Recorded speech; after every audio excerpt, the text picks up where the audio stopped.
नमस्कार साथियों, मैं हूं सुदेश कुमार और जीके ग्रुप प्रकाश सर जीके ग्रुप चैनल में आपका स्वागत है। साथियों, जैसा कि आपको पता है, हम यहां पर कंप्यूटर से रिलेटेड सीरीज़ लेकर आए हुए थे और कंप्यूटर के अब से पहले हमने 5 लेक्चर ऑलरेडी डाल चुके हैं और आज हम लेकर आए हैं क्लास नंबर 6। ये जो है ये क्लास नंबर 6 है। इससे पहले हम कंप्यूटर का बेसिक कर चुके हैं और साथियों गर्मी थोड़ी सी ज़्यादा है, मैं पसीना पोंछने के लिए इधर जाऊंगा और आज हम स्टार्ट करते हैं क्लास नंबर 6। आज हम यहाँ पे स्टार्ट करेंगे सबसे पहले इनपुट डिवाइस और आउटपुट डिवाइसेस क्या होती हैं। साथियों, इनपुट डिवाइस और आउटपुट डिवाइस बहुत ही इंपॉर्टेंट होती हैं आपके एग्जाम पॉइंट ऑफ व्यू के लिए। इनपुट डिवाइस सबसे ज़्यादा इंपॉर्टेंट होती हैं क्योंकि इनपुट डिवाइस में से ज़्यादा क्वेश्चन पूछे जाते हैं और आउटपुट डिवाइस में से थोड़े से कम क्वेश्चन पूछे जाते हैं। तो यहाँ पर इस वीडियो के अंदर हम इनपुट डिवाइस पर ज़्यादा जोर देंगे, यानी कि ज़्यादा से ज़्यादा हम यहाँ पे इनपुट डिवाइस को पढ़ेंगे। आउटपुट डिवाइस को भी हम पढ़ेंगे, लेकिन आउटपुट डिवाइस को हम थोड़ा सा यहाँ पे कम पढ़ के चलेंगे क्योंकि आउटपुट डिवाइस में से कम क्वेश्चन पूछे जाते हैं। तो चलिए स्टार्ट करते हैं। सबसे पहले करते हैं इनपुट डिवाइस। देखिए, इनपुट डिवाइस का मतलब क्या है, मैंने इससे पहले लेक्चर में आपको बताया था। जिस डिवाइस के ज़रिए या फिर जिस डिवाइस की मदद से कंप्यूटर के अंदर हम कोई इनपुट प्रवेश करें, यानी कि कोई आदेश, कोई इंस्ट्रक्शन कंप्यूटर के अंदर डालें जिस डिवाइस की मदद से, तो उस डिवाइस को हम क्या कहते हैं, इनपुट डिवाइस।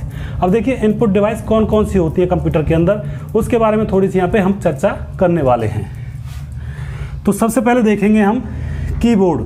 कीबोर्ड भी साथियों इनपुट डिवाइस है। कीबोर्ड भी आपकी इनपुट डिवाइस है और कीबोर्ड दो तरह के होते हैं। एक तो होता है आपका ट्रेडिशनल और एक होता है विंडो कीबोर्ड। जो ट्रेडिशनल होता है उसके अंदर होती है 101 कीज़ और जो विंडो कीबोर्ड होता है उसके अंदर होती हैं 104 कीज़। साथियों, यहाँ पे बच्चे कंफ्यूज हो जाते हैं। एग्ज़ाम में ज़्यादातर इसमें से क्वेश्चन पूछा जाता है, इसीलिए मैं इसको यहाँ पे लेकर आया हूँ आपके लिए। इसमें कैसे प्रॉब्लम होती है, कई बार आपको पूछ लिया जाता है, आपके जो क्वेश्चन के ऑप्शन होंगे कि कीबोर्ड के अंदर कितने बटन्स होते हैं, कितनी कीज़ होती हैं, तो वहाँ पे ऑप्शन होंगे जैसे कि 101 है, 102 है और उसके बाद 100 हैं, 99 हैं। ऐसे अगर आए तो उसमें आपको 101 लगाना है क्योंकि यह ट्रेडिशनल कीबोर्ड की जो कीज़ होती हैं वो 101 होती हैं। उसके बाद क्या होता है, उसके बाद जो नीचे है विंडो कीबोर्ड के बारे में जब पूछते हैं तो आपको दे दिया जाता है 104, 108, 109, 112। इस तरह से आपको विंडो कीबोर्ड के बारे में पूछा जाता है, तो वहाँ पे आपको 104 का ऑप्शन टिक करना है। कीबोर्ड के अंदर 104 कीज़ होती हैं। अब आप पूछोगे कि अगर ये दोनों ऑप्शन में आ जाएं तो हम किसके ऊपर टिक करें। अगर ये दोनों ऑप्शन में आ जाते हैं तो हमें 104 वाले ऑप्शन पर ही टिक करना है।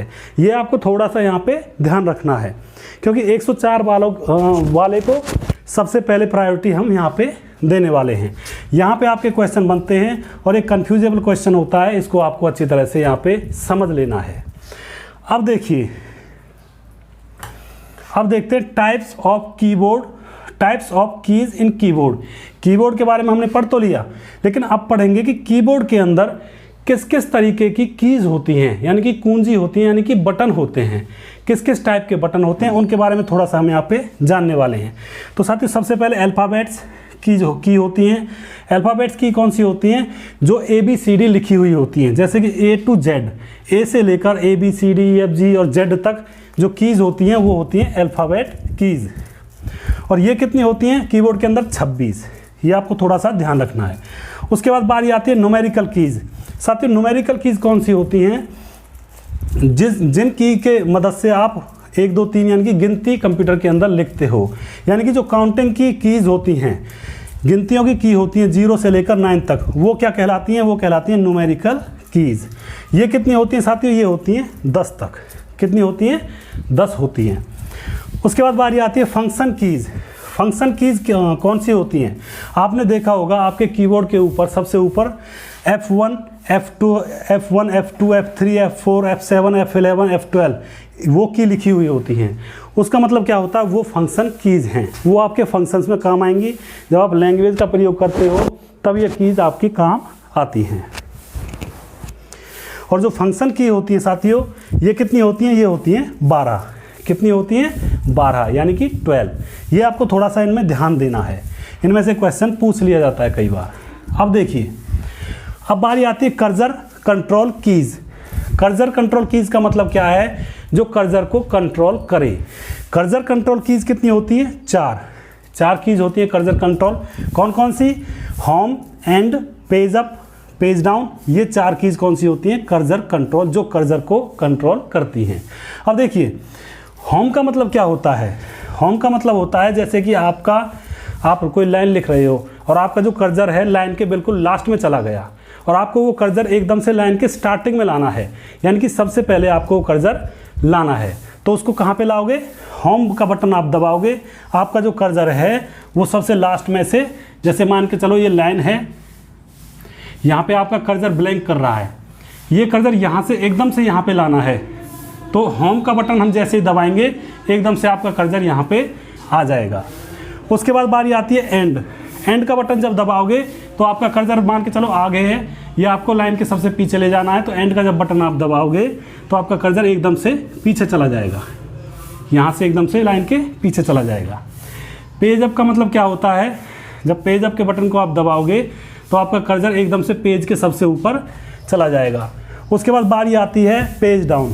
पेज डाउन का जब बटन दबाओगे आप तो आपका कर्सर एकदम से पेज के सबसे नीचे चला जाएगा। ये पेज डाउन का काम होता है। उसके बाद साथियों, ये आपने समझ लिए होंगे, होम का मतलब होता है लाइन के सबसे पहले शुरुआत में लाना, एंड का मतलब होता है लाइन के सबसे लास्ट में लाना, पेज अप का मतलब होता है पेज के सबसे ऊपर जाना, और पेज डाउन का मतलब होता है पेज के सबसे नीचे जाना। अब बारी आती है स्पेशल पर्पज़ कीज़, यानी कि स्पेशल उद्देश्य के लिए जो कीज़ होती हैं कीबोर्ड के अंदर, वो कौन कौन सी होती हैं और उनका काम क्या होता है। देखिए, इनके बारे में जान लेते हैं। जो कैप्स लॉक होती है, सबसे पहले कैप्स लॉक का क्या काम होता है कि आपको कीबोर्ड से एकदम से, जैसे कि छोटी ABCD में लिख रहा है आपका कीबोर्ड, आपको बड़ी ABCD में यानी कि कैपिटल लेटर्स में अगर ABCD लिखनी है तो आप कैप्स लॉक को दबा दोगे और आपकी जो राइटिंग है वो बड़ी ABCD में लिखना स्टार्ट हो जाएगी। यानी कि कैप्स लॉक दबाओगे तो आपकी ABCD कैप्स लॉक यानी कि कैपिटल लेटर में लिखने लगेंगी। उसके बाद बारी आती है नम लॉक। साथियों, नम लॉक क्या होता है? देखिए, कीबोर्ड के अंदर यहाँ पे 1 2 3 4 5 6 इस तरह की गिनतियों के बटन होते हैं और यहाँ पे एक नम लॉक होता है। अगर नम लॉक को हम दबा देते हैं तो 1 2 3 गिनती गिनना बंद कर देगा आपका कीबोर्ड, और यहाँ पे एरो के निशान होते हैं ऊपर, नीचे और इधर साइड में या फिर उधर, ऐसे इस तरह से, तो यानी कि एरो का काम करने लगेगा, यानी कि कर्सर का काम आपका करने लगेगा। यानी कि नम लॉक को अगर आप दबाते हो तो आपका कीबोर्ड ABCD यानी कि 1 2 3 गिनती लिखना बंद कर देगा और आपके कर्सर को left, right, up and down ले जाएगा। उसके बाद बारी आती है शिफ्ट की। साथियों, शिफ्ट की क्या होती है? शिफ्ट की के बारे में हम यहाँ पे चर्चा करेंगे। जैसे कि आपका कोई एक बटन है, इसमें जैसे कि यहाँ पे @ लिखा हुआ है और नीचे 1 लिखा हुआ है, ठीक है। ऐसे बटन भी कंप्यूटर के अंदर होते हैं, आपने देखे होंगे। अगर शिफ्ट की को दबाकर मैं इस बटन को दबाता हूँ तो क्या लिखेगा? @ यानी कि ऊपर वाला लिखेगा। अगर शिफ्ट की को बिना दबाए मैं बटन को प्रेस करता हूँ तो क्या लिखेगा? जो नीचे वाला अक्षर, नीचे वाला क्या है? 1, तो ये लिखेगा। तो जो शिफ्ट की होती है वो इसलिए आपके काम आती है। अब देखते हैं इंटर की। इंटर की बहुत ही आसान है, बहुत ही ईजी है। यानी कि जब हमारी एक लाइन पूरी हो जाती है तो हमें दूसरी लाइन पे जाना होता है यहाँ से, तो दूसरी लाइन पे जाने के लिए हम इंटर की दबा देते हैं और हमारा कर्सर दूसरी लाइन पे आ जाता है। तो इंटर की भी बहुत ज़रूरी है। उसके बाद बारी आती है टैब की। साथियों, टैब क्या होता है? जैसे कि आपकी एक लाइन है और ये लाइन है, यहाँ से आपको एकदम से यहाँ पे जाना है, तो आप टैब दबाओगे तो आपका ये जो कर्सर है वो एकदम से यहाँ पे चला जाएगा। फिर टैब दबाओगे तो एकदम से फिर यहाँ पे चला जाएगा, दूर दूर चला जाएगा। यानी कि आपके लाइनिंग स्पेस को करने के लिए टैब का काम किया जाता है, टैब बटन का यूज़ किया जाता है। अब बारी आती है एस्केप की। तो एस्केप क्या है साथियों? एस्केप का मतलब होता है कैंसिल करना। जैसे कि आपके कंप्यूटर में कोई भी सॉफ्टवेयर खुल जाता है, डायलॉग बॉक्स खुल जाता है जिसको आपको पढ़ना नहीं है, देखना नहीं है, तो उसको आपको कैंसिल करना है। तो आप क्या करोगे, आप एस्केप दबा दोगे और वो डायलॉग बॉक्स यानी कि मैसेज बॉक्स वहाँ से हट जाएगा। यानी कि अनचाहा कोई भी चीज़ अगर आपके सामने आती है कंप्यूटर में तो उसको हम एस्केप बटन दबाकर हटा सकते हैं। दूसरी कहानी क्या है, जैसे टैली है, टैली को भी बंद करने के लिए हम एस्केप का प्रयोग करते हैं, वहाँ पे एस्केप का यूज़ ही होता है। उसके बाद साथियों स्टॉप स्लाइड, पावर पॉइंट आपने चलाया होगा, पावर पॉइंट के अंदर जब स्लाइड्स चलने लगती हैं और बहुत सारी स्लाइड एक लाइन में चलती हैं तो उनको हमें अगर रोकना है, वो रुक रही नहीं है, तो रोकने के लिए, स्लाइड्स को रोकने के लिए भी हम एस्केप को अगर दबाएंगे तो वो स्लाइड्स वहाँ पे रुक जाएंगी। तो एस्केप का मतलब होता है कि जो मेन चीज़ है यानी कि कोई भी फालतू की चीज़ अगर आपके सामने आ जाए तो आप एस्केप को दबा दोगे और वो फालतू की चीज़ वहाँ से हट जाएगी। तो ये थे कुछ, अभी और कुछ करते हैं, मैं इनको मिटा देता हूँ, अभी थोड़े से पॉइंट और हैं उनको और करते हैं।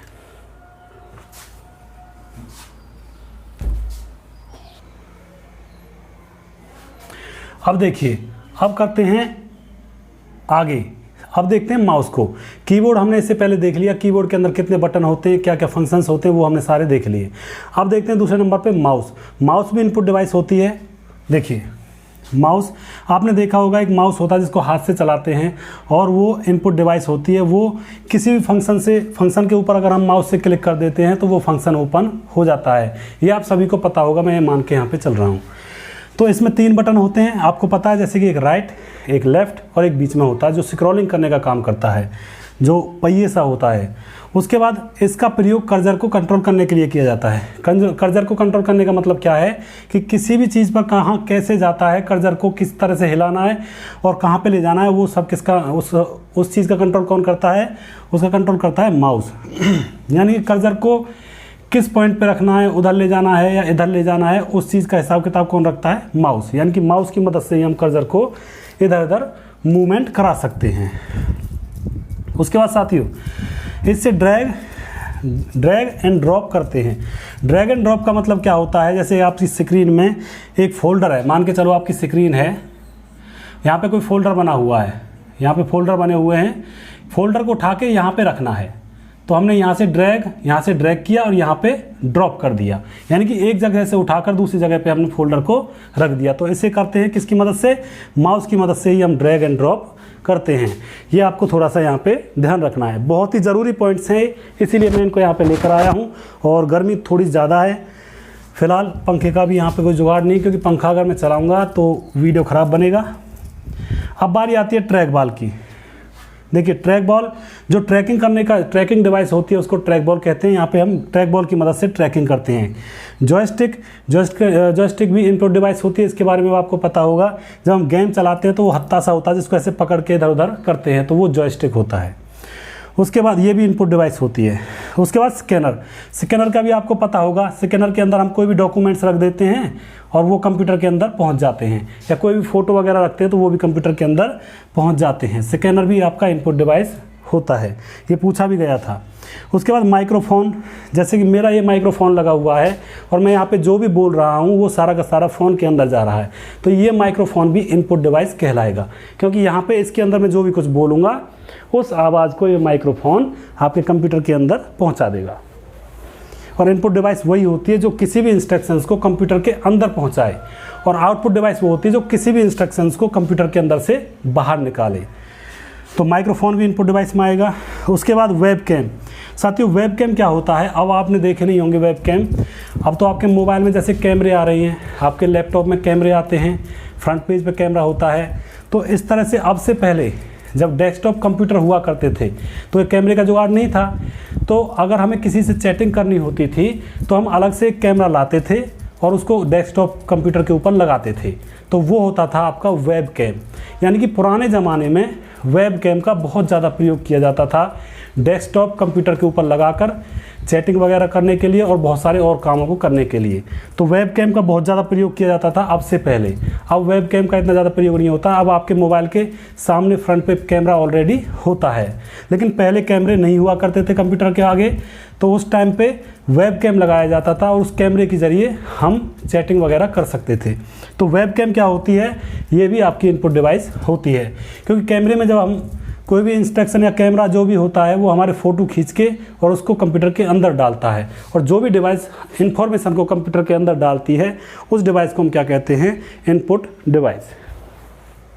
अब देखिए bar code reader, bar code reader जो होता है वो भी इनपुट डिवाइस होता है। बार कोड आपने देखा होगा, इस तरह से कुछ बार होते हैं, यानी कि लाइन सी होती हैं, ऐसे इस तरह से, कोई मोटी होती है कोई छोटी होती है, इस तरह से लाइन होती हैं, ये बार होता है। किसी भी प्रोडक्ट पे बार होता है, आप खरीदोगे कोई भी खाने का पैकेट खरीदोगे मार्केट से या शॉपिंग मॉल से कोई भी चीज़ और खरीदोगे तो बार कोड होता है उस पर। उस कोड के अंदर इंफॉर्मेशन होती है, और उस इंफॉर्मेशन को पढ़ने के लिए हम किसका यूज़ करते हैं, बार कोड रीडर।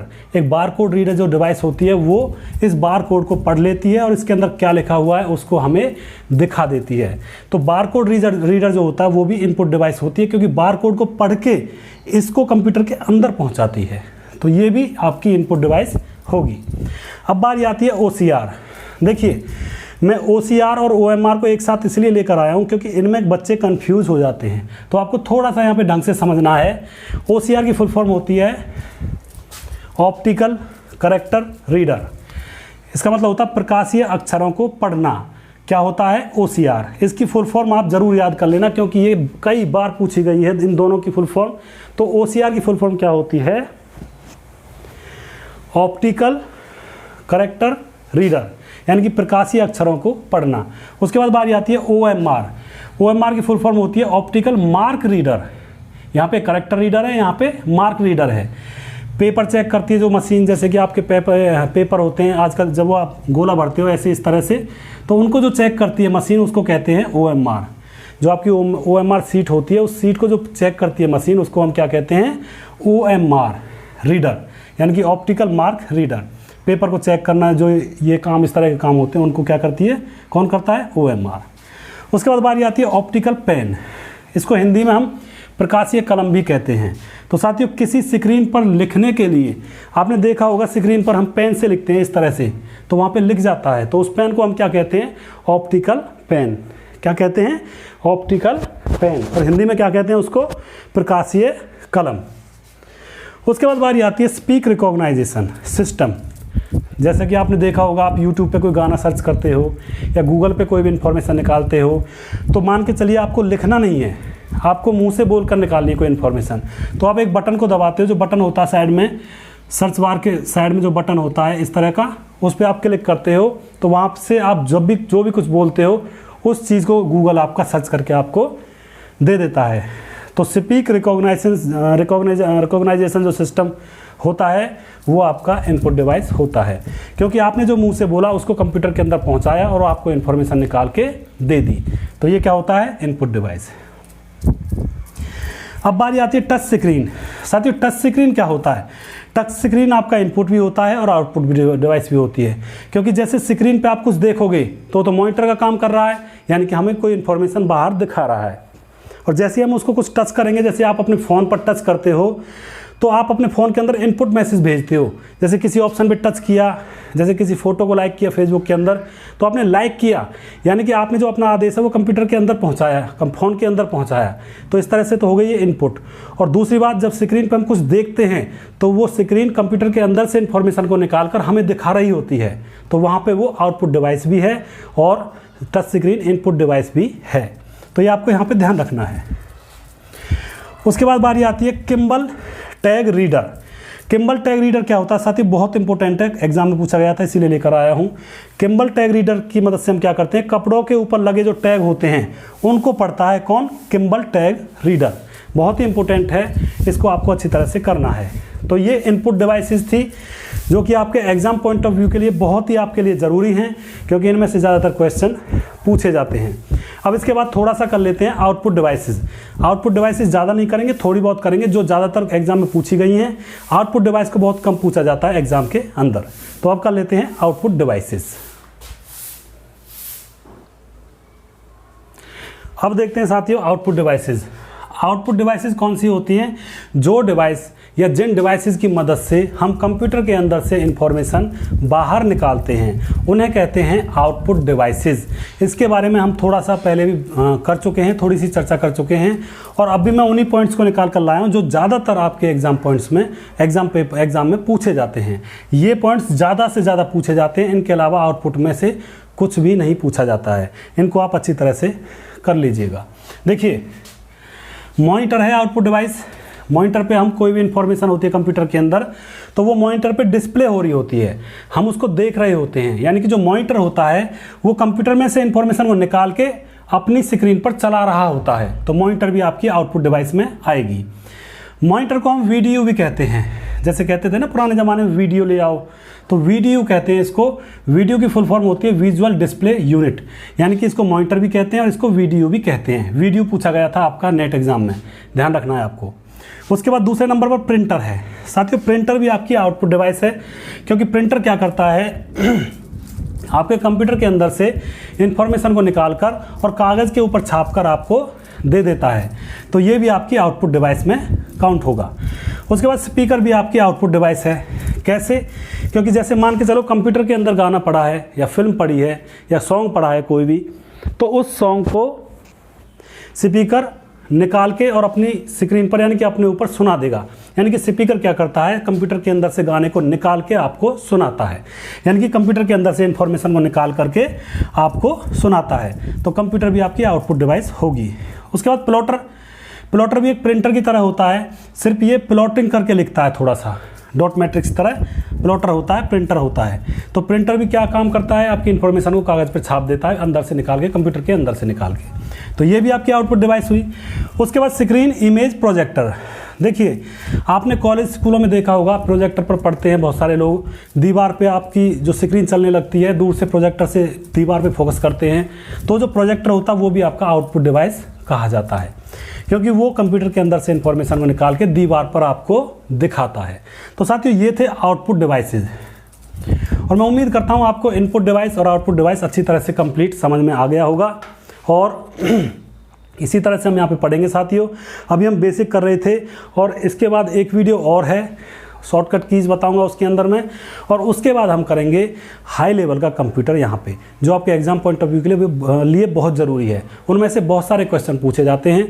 अभी हमारा बेसिक कवर हो आया है, यानी कि एक दो वीडियो और रह गए हैं, उनको भी हम यहाँ पे बना लेंगे। उसके बाद हाई लेवल स्टार्ट करेंगे, और यहाँ पे कंप्यूटर नेटवर्क में से भी करेंगे थोड़ा सा, DBMS में से भी करेंगे, सॉफ्टवेयर इंजीनियरिंग में से भी थोड़ा सा करेंगे, क्योंकि इनमें से और लॉजिक गेट्स वगैरह के बारे में भी हम पढ़ेंगे। यहाँ पे बहुत सारी चीज़ें हम यहाँ पे पढ़ने वाले हैं, और वो ज़्यादातर आपके एग्जाम्स में पूछे जाते हैं। आपका कोई भी एग्ज़ाम हो, सरकारी एग्ज़ाम, सब में ये लेक्चर काम आएंगे।